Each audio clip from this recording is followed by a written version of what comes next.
Hello everyone, welcome back to another video. In this video, we will explore how to use Google Scholar to efficiently find research paper, academic articles, and credible sources for your studies or professional projects.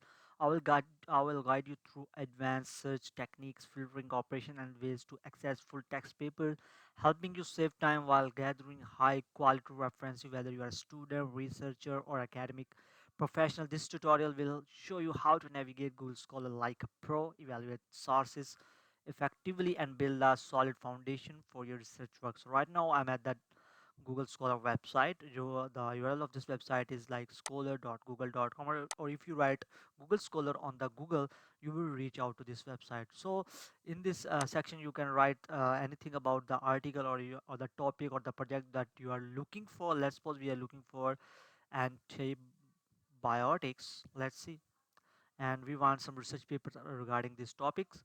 So there is some spelling mistakes, let me recorrect it. So there are a lot of articles here. You can search the article according to the time. Okay, you can select the custom range of the time. You can write years here, and you can also sort by date. And you can also mention here, include the patents, include the citations, and each and everything you can manage here. And you can see here, you can also mark it as star. You can see the sites and cited by number of cited and related articles, and all the versions related to that article.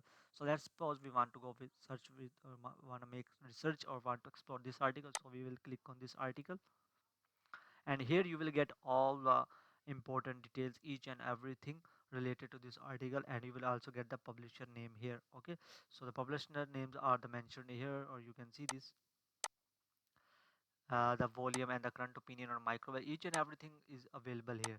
So that's how you can use Google Scholar for research purposes and do our research with citations, each and everything. So I will catch you in the next video. Till then, goodbye.